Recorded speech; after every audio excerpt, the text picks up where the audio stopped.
하나 소개 하나 하고 가겠습니다. 내일 저녁 6시 40분, 그러니까 내일 수요일이죠.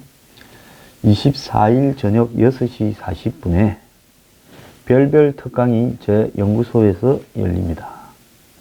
제목은 문재인 정권 비핵화인지 북핵 인정인지 국민 앞에 밝혀라는 거고, 1부는 현송월 환대와 평양올림픽을 몰고 가는 저희, 2부는 올림픽 뒤 남북 정상회담으로 평화협정 수순 이거는 것을 주제로 해서 강연을 하겠습니다.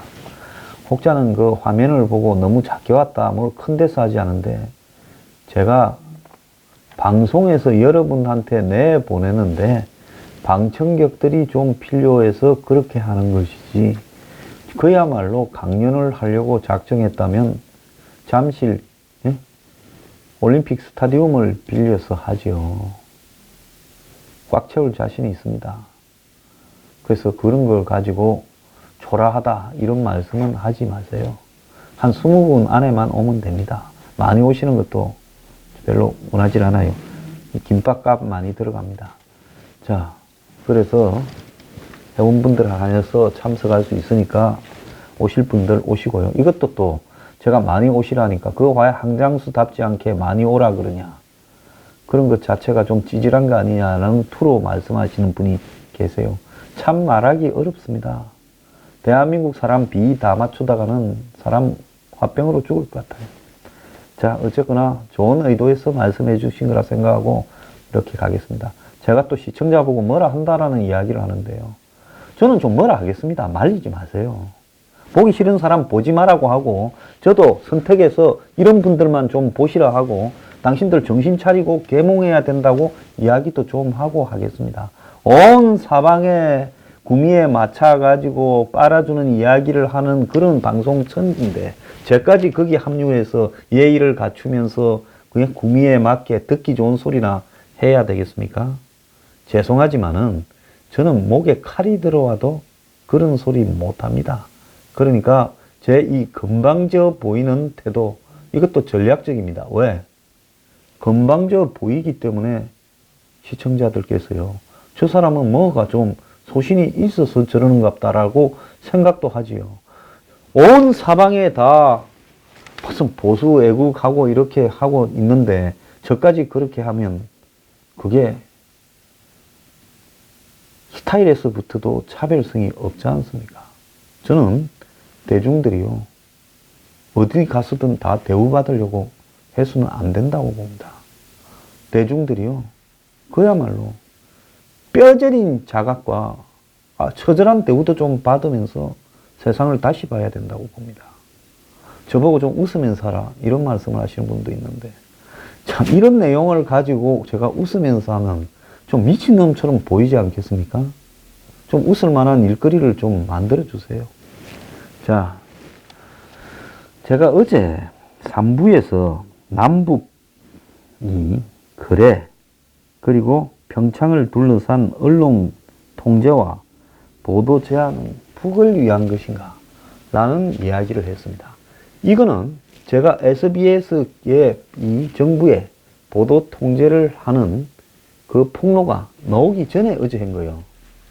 요즘 돌아가는 걸 보니까 미국에서 북핵에 대한 2+2 회담이 열렸어요. 외교 국방차관과 미국의 부장관들 간에 한미 간의 회의가 열렸어요. 그 회의에서 확고하게 북한을 비핵화한다라는 합의를 했는데, 그 합의 내용이 한 줄도 한국에 보도되지 않아서 이거 보도 통제를 정권이 너무 심하게 하는 거 아니냐, 어떻게 합의문에 한 줄도 보도되지 않을 수 있느냐 하는 참에 이제 제대로 된 게 하나 터졌습니다. 제가 이거 보도 통제를 하니까 이런 짓거리가 벌어진다고 제가 개인적으로 파악한 내용을 가지고 이렇게 이야기를 했는데, 그 말 한 말 보도 통제가 실제로 사례가 폭로가 됐어요. 자, 어떻게 폭로가 됐느냐. 평창올림픽과 관련해 문재인 정부가 북한을 눈치를 보며 보도 통제를 하고 있다는 폭로가 SBS 기자 입에서 나왔습니다. 그동안 현 정부의 언론 장악에 대해 상식적으로는 이해가 안 갈 정도로 입을 다물고 있던 언론들이 견디다 못해 이제 폭로하는 행식인데요. SBS 김태웅 기자는 21일자 기사 취재 파일 북 눈치 보고 미 멀리하고 맞는 길인가 라는 기사를 통해서 정부가 요즘 북한 눈치를 심하게 보고 있다. 자칫 북한의 평양올림픽 참가가 무산될까 두려워 북한 심기를 건드리지 않으려고 전전긍긍하는 모습이 여러 곳에서 확인되고 있다. 동시에 미국을 슬슬 자극하는 모양새라고 전했다. 이렇게 미래한국 등 몇 개의 언론이 보도를 했습니다. 그런데 이 원문 기사가 SBS 기사가 찾을 수가 없었어요. 이어 이 SBS 김태웅 기자는 정부가 북한 눈치 보느라 미국 멀리하는 일이 가능할까 싶었는데 동시다발적으로 그런 일이 벌어지고 있으니 이제 낯설지도 않다. 북한을 자극하는 기사라도 나가면 앞뒤 가리지 않고 취재원을 색출하기 위한 보안 조사가 뒤따른다. 기자들 중에 북한을 좀 씹으면 그야말로 그 기사를 쓴 기자가 어떤 정신 상태인가, 누구인지 또 그 소스를 어디서 받았는지 뒤지고 자빠졌다는 겁니다. 자, 김 기자는 그러면서 정부가 북한의 눈치를 보거나 한미 동맹의 불협화음의 사례로 3월 미국 텍사스에서 열릴 한국 공군용 F-35A 1호기의 출고식 행사에 보낼 축하 영상을 취소한 것과 지난 1월 18일 부산항에 기항할 예정이던 미국 버지니아급 핵 잠수함 텍사스호의 방향이 부산으로 안 들어오고 일본 사세보항으로 간 걸 꼽았다고 합니다. 자, F-35는 한국이 처음으로 미국에서 도입하는 스텔스 전폭기죠. 자, 이 40대를 들여오기로 해서 이제 이것이 첫 비행기가 출고되는 행사에 한국이 축하 영상도 보내지 않는다가 일부러 계획에 잡혔는데 취소했다. 미국의 핵 잠수함이 한국으로 들어오는 것다가 부산항으로 오지 말고 북한을 자극할 우려가 있으니 진해로 가라 해서 기분 나빠서 우리는 안 들어가려고 한다고 하고 일본 항으로 가버린 게 그걸 보도하지 못하게 했다는 겁니다. 김 기자에 따르면 F-35는 북한의 핵과 미사일을 선제 타격하는 킬체인의 핵심 타격 수단으로서 정부 관계자는 정부가 적극적으로 킬체인의 수단인 F-35의 출고를 환영하는 모습을 보이면 북한이 싫어하니까 축하 영상을 보내지 않기로 했다며 축하 영상을 취소한 이유를 밝혔고요.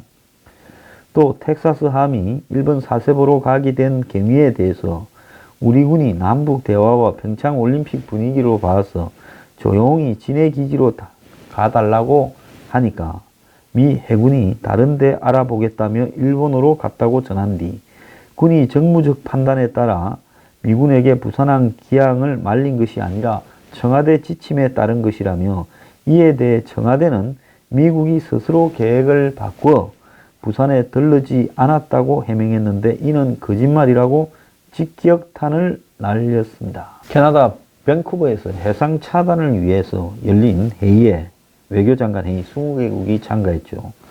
북한의 핵과 미사일 문제 대응을 위해 대북 제재를 충실히 이행해가는 한편 대화를 통해 문제 해결을 모색해 나가기로 했다고 회의 결과가 그렇게 된 것처럼 발표를 했죠. 제가 그래서 이 강경화가 거기 가서 그런 말을 하고 다니는 걸 좀 정신이 나갔다라고 이야기를 하지 않았습니까? 이 역시 외교부의 훈훈한 발표와는 달리 해상 차단을 강화한다라는 내용으로 밴쿠버 회의는 매우 엄중하게 이 문제를 다뤘다는 거죠. 그러니까 대화로 해결한다는 말이 밴쿠버 회의에 제대로 이 합의 사항으로 들어있지가 않았을 거라는 이야기입니다.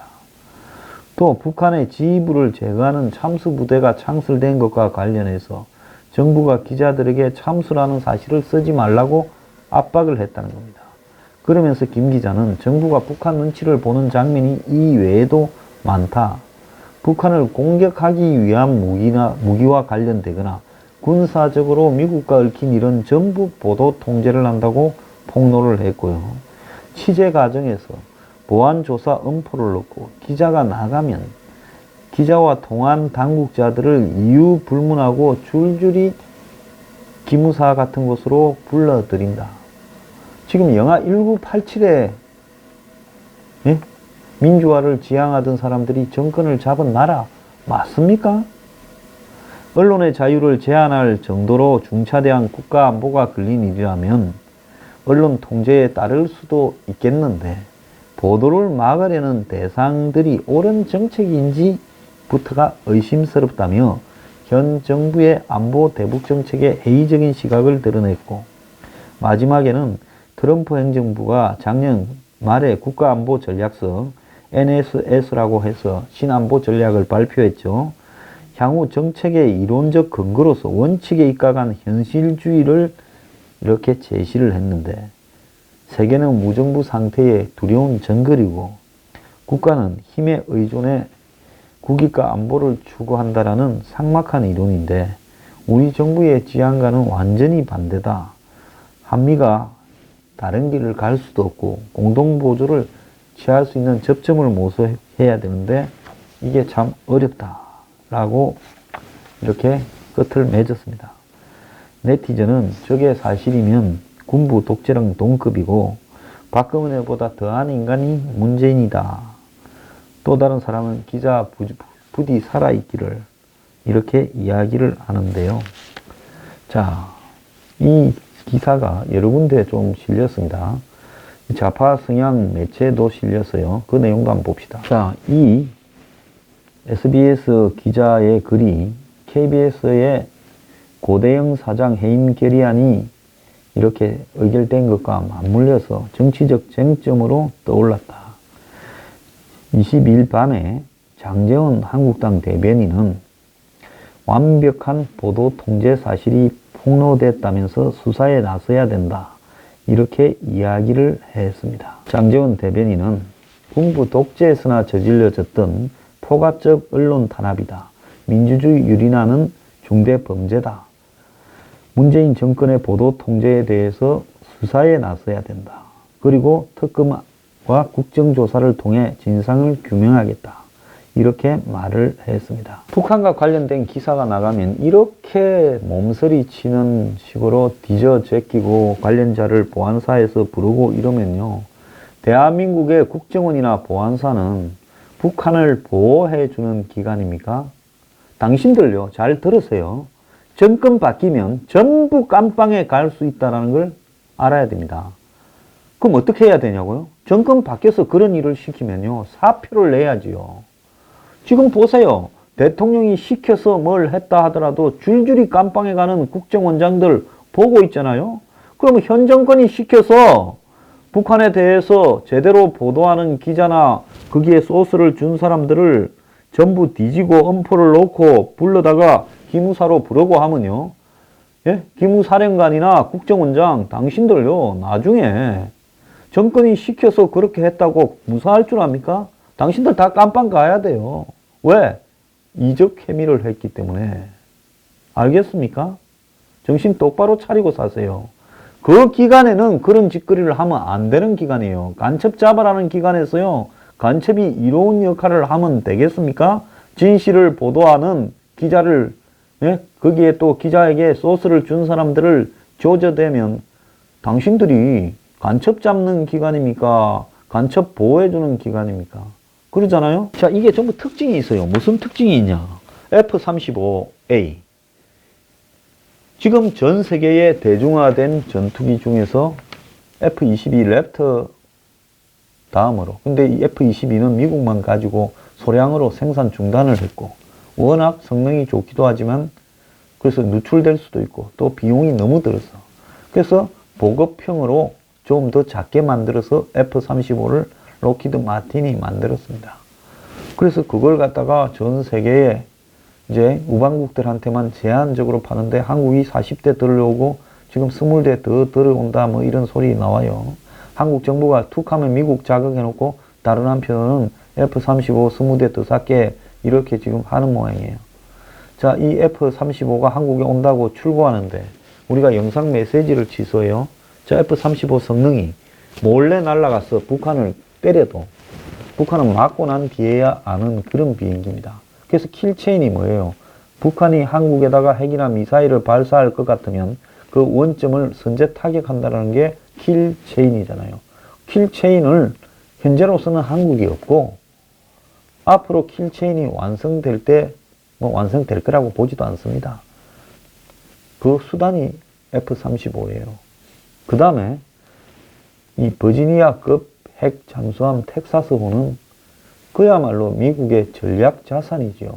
한 8,000톤급 이상 되는 핵 잠수함입니다.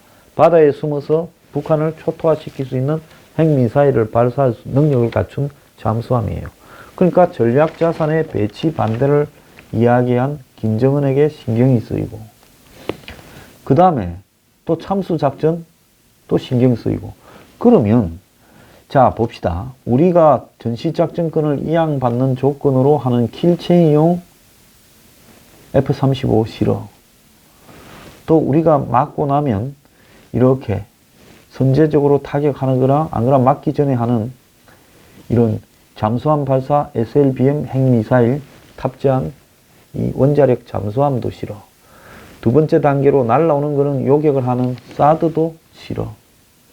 그 다음에 세 번째 MK 뭐 PR입니까 뭐라 해가지고 대량 응징 보복 작전 중에 하나인 참수 작전 이름도 쓰지 마. 그러면 뭡니까? 자주국방이라고 툭 하면 문정권 이야기하면서 거기에 관련된 거는 전부 쓰지 말고 말도 하지 말라고 하고 무기도 들어오지 말라고 하면 이게 어떻게 자주국방이고 그런 형태로 어떻게 전시작전권을 이양받겠다고 이야기합니까? 국민한테 선전할 때 말하는 자주국방과 또 실질적으로 북한을 의식하고 미국에 반대하면서 하는 자주국방은 다른 겁니까? 국민한테는 자주국방이고 북한한테는 안보 해체입니까? 그게 같은 말이에요? 안보 해체와 자주국방 문재인 정권에서는 같은 말이에요? 정말로 웃기는 짓거리들 하고 자빠졌는데요. 당신들 이런 식으로 하다가요. 세상에 비밀이 있는 줄 압니까? 지금 북한하고 물밑으로 국민 앞에 공개하지 않고 있는 건 숱하게 있겠죠. 근데 언론들이 그런 거를 찾아내서 보도하면 문제가 될까봐 언론들을 전부 그냥 협박해가지고 코를 낍니다. 그래서 방송사를 장악하고 거짓을 장악하려고 거짓말을 하고. 자, 한번 보세요. 지금 KBS 사장 같은 경우에 지금 이제 해임을 한다는 거 아닙니까? 그래서 임기도 묵살하고, 그래서 이 문재인 대통령이 KBS 사장 해임 제청안을 의결하면 끝나버리는 거지요. 자, 이런 식으로 언론을 장악하고 기자들을 겁주고, 예? 그리고 그 관련돼서 정보를 제공하는 사람을 기무사로 불러대고, 이거는 어디서 많이 본 모습입니까? 당신들이 그렇게 혐오하는 인권과 민주주의가 탄압받던 기본적인 인간의 권리조차도 지켜지지 않던 전두환, 노태우, 박정희 시대의 모습을 당신들이 스스로 민주 독재라는 이름으로 자행을 하고 있어요. 아니, 그때는 매우 단순 무식했습니다. 그때보다 훨씬 더 교묘하게 협박과 공갈을 통해서 한마디로 대중의 눈과 귀를 가리려고 하고 있다는 겁니다. 기자하고 통화했다고 군 관계자들을 기무사로 불러들여요. 그 문제 말하겠습니까? 그래서 싫은 소리는 일체 밖으로 나가지 말라고 협박하고 있는 것이 현 정권의 언론 장악 실체예요. 지금 방송들 한번 꼬라지 한번 보세요. 현성월이 왔을 때 토론하는 꼬라지들 한번 보세요. 딱 그럴 만한 인간들만 불러가지고 하고 있습니다. 목구멍이 포도청인 인간들. 자, 이게 민주화라고 하면서 화염병 들고 싸운 종북들의 실체입니다. 그때부터 인간들이 꼬름했어요. 제가 대학 다닐 때 저도 민주화 운동 했지요. 근데 주사파 안 한 거는 뭔가 하면 이것들이 반쯤은 사기꾼 같더라고요. 그때부터도 학생운동 비행자에서 술 먹고 다니고 여자 어울려 다니고 하는 꼬라지나 그 근위주의적인 마치 조폭조직 비슷한 커넥션들을 봤을 때 저것들이 민주화 한다면서 저런 식으로 민주화를 하느냐. 제 머리로는 도저히 이해가 안 갔는데 그때 하던 짓거리를 못 고치고 아직도 그런 짓거리를 하고 있습니다. 자, 북한 가까이 하고 미국 멀리 해요. 지랄하고 있네요. 전부 나중에 깜빵에 쳐넣어야 됩니다.